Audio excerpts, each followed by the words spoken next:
Hello everyone, and welcome back to more Pikmin.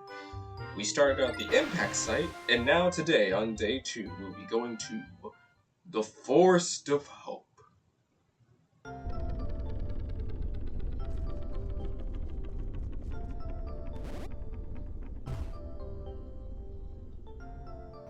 And yeah, the onion that we had before followed us right here, so all 25 of our Pikmin that we got the day before are all going to be with us right now, so that's quite good, because we're going to need a lot of Pikmin. Oh, we're going to need a lot of them. So first, I decided to get out all my Pikmin, and we're going to work on that little bone wall, I think it is. I don't actually know what they're called, but I'm going to have my Pikmin work on this bone wall, and one of my biggest complaints, I'd say, with Pikmin 1 in particular, because the other games are a lot better about this. Because I only have one captain, and in the starting area, we really don't have much we can do. Like, I got 3 more Pikmin from the pellets, and that's all I really got. And now, all I can do is just wait here. And it can get kind of boring, especially with stuff like this, where there's really nothing I can do. Nothing. And sometimes that happens quite a bit. I will say, there are a lot of ways you can mitigate how much time you're going to have to be waiting, but this is one of those few times where there's really not much you can do, and you're kind of just going to have to bite the bullet. And it would appear we have first signs of other life forms on this planet. We have dwarf spotty bulborbs. They're honestly pretty pathetic. If you throw a Pikmin on top of their backs or their head, I don't know what you call it, but if you throw it on top of them, it kills them in one shot. Sometimes, at least in this game, I find it can be really, really finicky to actually hit them on the back of the head. Like, even when the cursor looks like it's on the top of their head, and it should land on the top of their head, it doesn't. It could be kind of a pain. They can be dangerous when they're in larger groups, or when they're with their, I guess you could say, adult or bigger counterparts. You may see a bigger one in the background sleeping. That is a spotty bulborb. Why they are called spotty bulborbs and not just bulborbs, your guess is as good as mine, because in Pikmin 1, and I believe in Pikmin 2, they call them spotty bulborbs, yet in Pikmin 3 and beyond, and most other material, they're just called regular bulborbs, or just bulborb. So, I don't know why it's so important to point out their spots. But it is. And yes, we will be fighting them. And they're going to be the biggest pain in the butt that we're going to have to deal with, so, that's going to be fun. Oh, that's going to be fun. And I could talk a little bit about combat as well. Well, since, well, we're just grabbing a bunch of pellets. There's this bridge over here that we could work on as well. But we're not going to do that. Not right now. But combat in this game, a lot of what we're going to be doing outside of breaking things and carrying things back, there's also going to be quite a bit of combat as well, which I say combat, but it's actually quite simple. It's more of, again, throwing Pikmin or commanding Pikmin to do what you need them to do. So, I wouldn't call it super major, but it is something you're going to be doing for quite a while, so it might be important to get the hang of it right now. There's also a ship part right there as well. It's the Eternal Fuel Dynamo, I believe it's called. But I won't be picking it up. Not immediately. I will be getting it. Just not immediately, because I want to make sure I get all these Pikmin sprouted with all the pellets. And have them start working on the wall. I was about to say bridge, but that's a wall. That's very different from a bridge.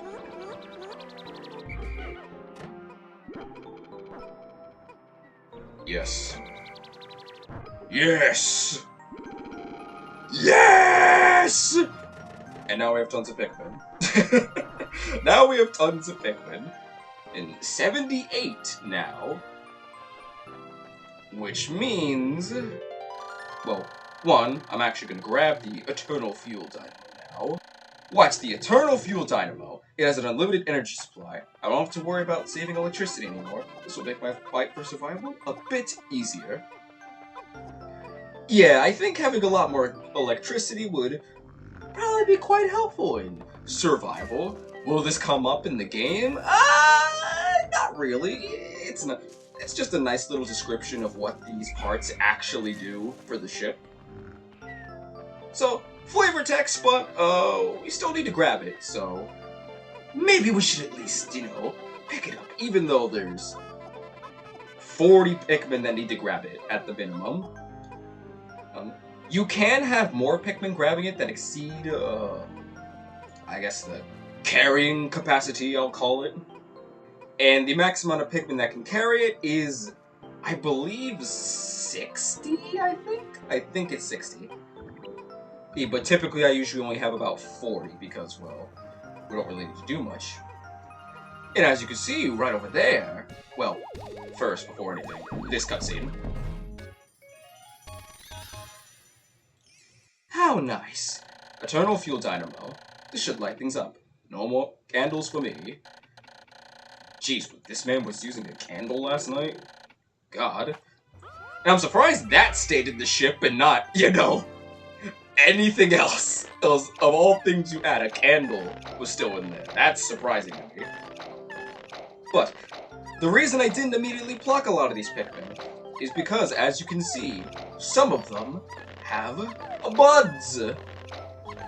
Because when you leave Pikmin in the ground, sometimes they'll actually mature if you leave them in there long enough, and they will form buds.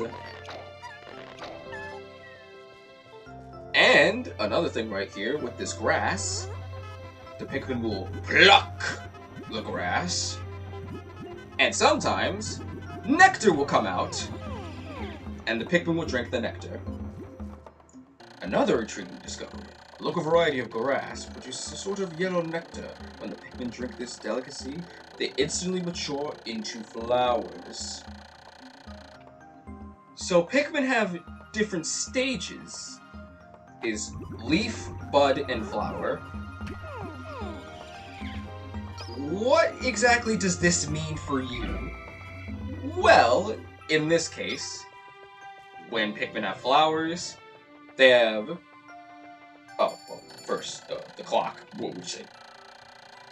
Well, I can actually go over to this. Pikmin's a real-time strategy game where time is of the essence. Time is going to be very important, but I'll get into that a bit later. More importantly, when your Pikmins are bud or flowers, they'll run faster. I don't know if they do more damage against enemies, but typically they'll move faster when it comes to carrying stuff back, breaking down walls or bridges. The enemy thing I'm not entirely sure about. I wouldn't be surprised if that was the case or not. And the biggest thing, especially in Pikmin 1, that means they have a very small chance of tripping. A very small chance because Pikmin can trip in this game.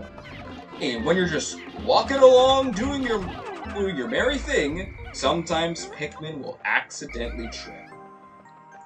It's a real pain in the butt. A real pain in the butt. But I'll get into tripping at another point because it'll become a little bit more important later when I explain another mechanic to this game. And over here behind this god, wall, there's this little baby Bulborb, or dwarf. The annoying thing about dwarves when they're right next to spotty Bulborbs, there are spotty Bulborbs, but that'll be later. The annoying thing about that is that when they notice you, and if you don't kill them fast enough, they're gonna let out a screech, and they're going to wake up the sleeping Bulborb, and they'll come after you. And fighting Bulborbs is a really huge pain. It's a really huge pain. I'll get more into that why in the next part. But that's enough about Bulborbs. We have a yellow onion over here. And gee, I wonder what could possibly have sprouted from it. Could it be a yellow Pikmin? Well, for anyone who guessed it right, yes it is. The color is different, but it seems to be a Pikmin nonetheless. First glance suggests this one is white. In some circles, could be considered very large ears. It looks like it may weigh less than the others. In what other ways might it be different from the red Pikmin? So yes, when Pikmin are different colors, they actually have different properties. These red Pikmin actually have different properties as well to yellow Pikmin, but we're not going to be seeing those until day 4, where some of those properties will be more pronounced, I would say. More pronounced. But one difference I can point out is that red Pikmin do 1.5 times damage to enemies, so when you're in combat, you might want to have a lot of reds. Whereas other Pikmin types just do regular damage. And yellow Pikmin can be thrown up to higher places that most Pikmin can't really reach. And this is really something that doesn't really come up that much. You don't really need to raise a bunch of yellow Pikmin. They're probably the least important Pikmin type that we're going to be needing. But you're definitely going to want to raise a couple because there are a handful of puzzles that only yellow Pikmin can handle. Oh, and they're quite handy for those. Quite handy. And there is another thing that they can actually do as well. Now, that we will be seeing in this part, thankfully.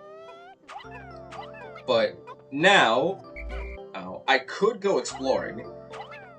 But instead, I decide that I'm going to raise up my yellows because we're going to be coming back to this area. If you saw before, when we got the electric fuel dynamo, it said we needed a couple more parts to increase our ship's flight capabilities. Once we do that, we'll be able to go to a new area. But since we haven't done that, we're going to need a couple more parts. We're not going to be able to go to any new areas, so we will be coming back here for the next day. So in the meantime, while I have the rest of this time left, I'm going to be raising up my Pikmin, in this case. And this is the reason why I didn't immediately carry back the Bulborbs, because yes, you can actually carry them back to get, well, as some would call it, sustenance. But more importantly, to get back more Pikmin. And, well, not get back, but create more Pikmin. And well, speaking of creating Pikmin, this is another mechanic. Once you have 100 Pikmin in the field, no more Pikmin can be sprout. Kind of. The Pikmin that won't be sprouted will basically just be sprouted inside the onion. So you still get the Pikmin, it's just they won't come out of the onion until you call them out, that is. And now we're carrying 2 Spotty Bulborbs, and considering how big these guys are, you can imagine we're gonna get a lot of Pikmin. A lot of Pikmin. And just from this. And you may have been wondering what these yellow pellets were for? Yeah, it was for these. It was pretty much for these guys.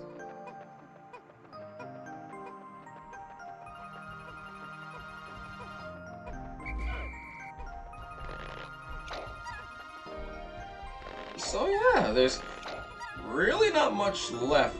Well, actually, except for this. Is that a bomb? The yellow Pikmin have picked up some peculiar stones. Why did they decide to grab them? The action seemed to be instinctive to the yellow Pikmin. But just what are these strange glowing stones? Well, why don't we test them out for ourselves? And no, don't do that. We will throw these Pikmin, and these, well, cause an explosion, as they say. An explosion! And they're called bomb rocks. And they'll be used for stone walls. Pikmin can't break through stone walls normally, so you're gonna need some heavy artillery. Yes, the heavy artillery. Just to destroy these stone walls. And there's gonna be even sturdier stone walls that'll require more bomb rocks. The one thing you gotta be careful about is, since these are, well, bombs, unfortunately, friendly fire doesn't exist in this universe. So, if a Pikmin is caught in the explosion, they will die. And that Pikmin is gone forever, and that's not fun whatsoever. And for this last portion of the day, well, also this is the hurry up, I guess, call, I guess you could say, where basically you want to make sure you grab all of your Pikmin, whether they be in the onion or they're at a base. Make sure you grab all of them before time runs out. They'll give you a warning, by like a 10-second counter.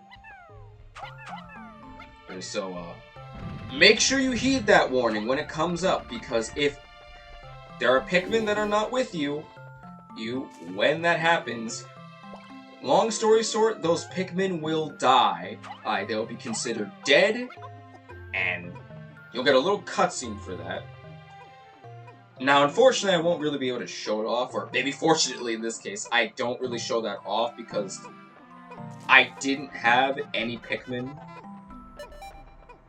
get left behind in this playthrough, but I will show that off in a bonus video of what that actually looks like. So don't worry, you'll know exactly what it is if you're just watching this.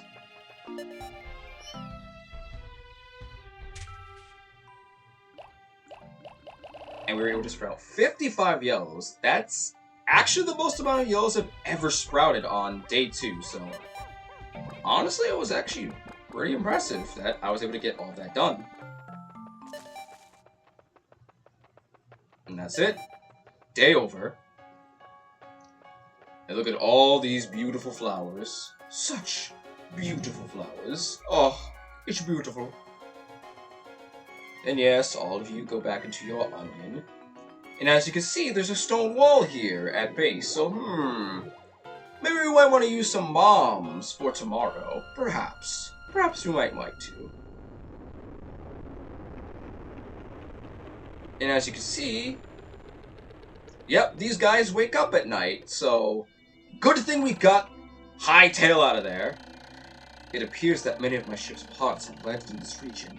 If I can just recover the parts on my radar, I should be able to use my radar screen. How that would improve my chances.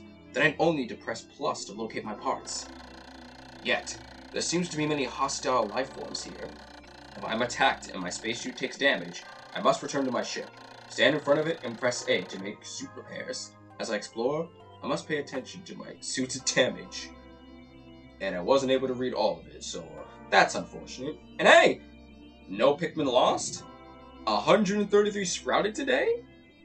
And we got 2 parts. Hey, one part a day is pretty good, I'd say. 1 part a day is pretty good.